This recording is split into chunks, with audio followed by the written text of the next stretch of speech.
कभी सोचा है कि हमारे आसपास जो कुछ भी चल रहा है उसके पीछे के नियम क्या हैं?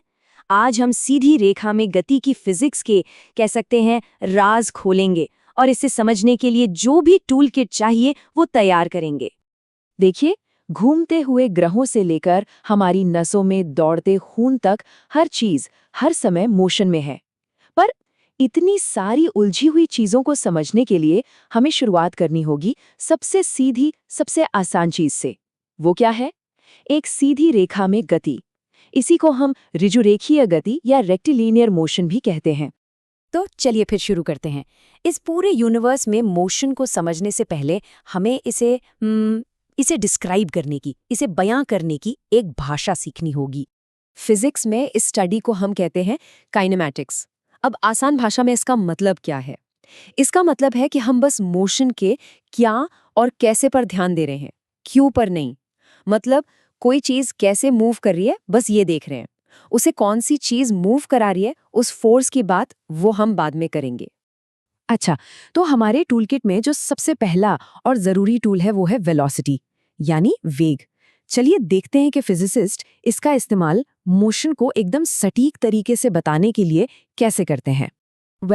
एवरेज वेलोसिटी यानी औसत वेग, ये तो हम सब जानते हैं, है ना?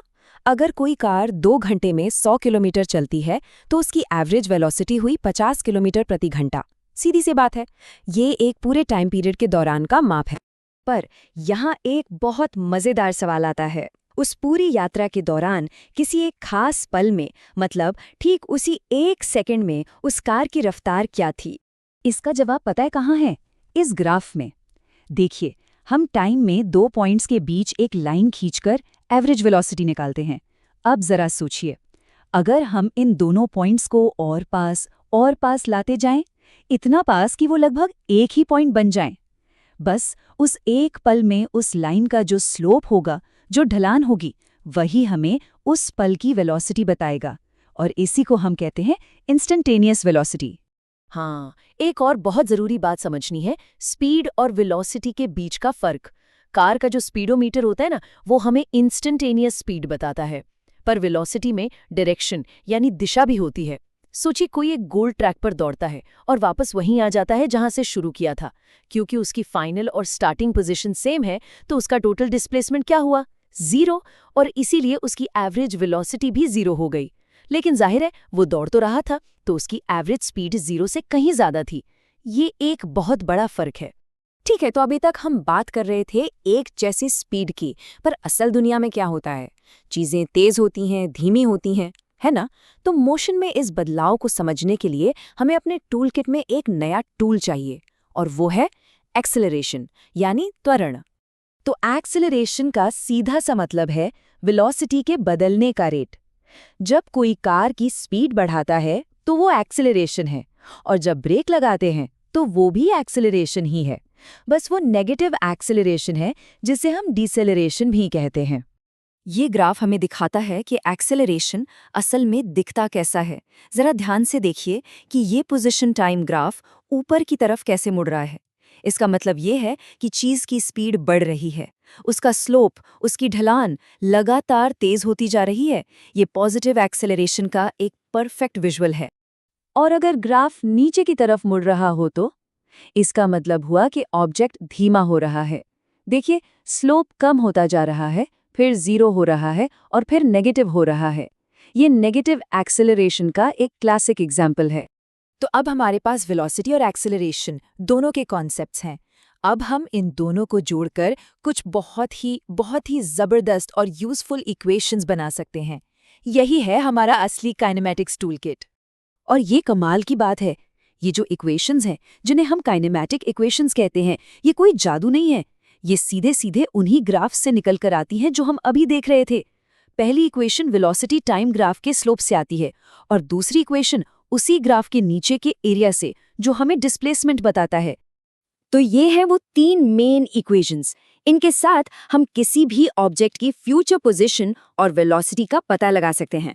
हाँ, एक शर्त है कि उसका एक्सेलरेशन कांस्टेंट हो, यानी बदल ना रहा हो। बस ये याद रखना है, v है फाइनल वेलोसिटी, v0 है शुरुआती वेलोसिटी, a है एक्सेलरेशन, t है टाइम और x है पोजीशन।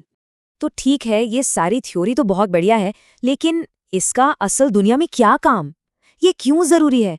चलिए एक बहुत ही जरूरी एग्जाम्पल देखते हैं। जरा रोड सेफ्टी के बारे में सोचिए। एक सवाल जो हमेशा दिमाग में आता है, ब्रेक लगाने के बाद एक कार को रुकने में कितनी दूरी लगती है?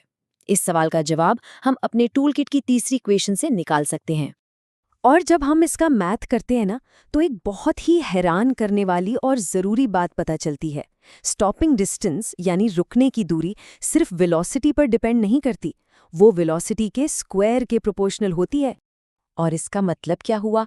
इसका मतलब ये हुआ कि अगर गाड़ी की स्पीड डबल कर दी जाए तो उसे रुकने में 4 गुना ज़्यादा दूरी लगेगी। ये फिजिक्स का एक ऐसा सबक है जो सच में जाने बचा सकता है। आखिर में ये पक्का करने के लिए कि सारी बातें एकदम दिमाग में बैठ गई हैं, चलिए कुछ कॉमन गलतफहमियों पर भी एक नज़र डाल लेते हैं। फिजिक्स में ना कुछ ऐसे कॉमन ट्रैप्स होते हैं जिनसे बचना बहुत जरूरी है। तो चलिए इनमें से एक सबसे बड़े ट्रैप पर फोकस करते हैं, जीरो वेलोसिटी और जीरो एक्सेलरेशन के बीच का रिश्ता। तो सबसे जरूरी पॉइंट ये है, सिर्फ इसलिए कि किसी चीज की वेलोसिटी एक पल के लिए जीरो है, इसका ये मतलब बिल्कुल नहीं है कि उसका एक्सेलरेशन भी जीरो होगा। इसका सबसे बढ़िया एग्जाम्पल क्या है? एक गेंद जिसे हवा में ऊपर फेंका जाता है। जब वो अपनी उड़ान के सबसे ऊंचे पॉइंट पर पहुंचती है तो एक पल के लिए रुक जाती है ना? उस पल उसकी वेलोसिटी जीरो है। लेकिन क्या उसका एक्सेलरेशन भी जीरो है? नहीं, बिल्कुल नहीं। ग्रेविटी का एक्सेलरेशन तो उसे लगातार नीचे खींच रहा है ताकि वो वापस आ सके। तो अब सीधी रेखा में गति की दुनिया को समझने का टूलकिट हमारे पास है। लेकिन ये यूनिवर्स तो सीधी रेखाओं से कहीं ज्यादा है। ये कर्व्स और सर्कल्स से भरा हुआ है। तो एक घूमते हुए प्लैनेट या एक स्पिन होती हुई बॉल को डिस्क्राइब करने के लिए हमें किन नए टूल्स की जरूरत पड़ेगी? ये एक ऐसा सवाल है जो फिजिक्स में और भी कई रोमांचक दरवाजे खोलता है। इस सफर में मेरे साथ जुड़ने के लिए धन्यवाद।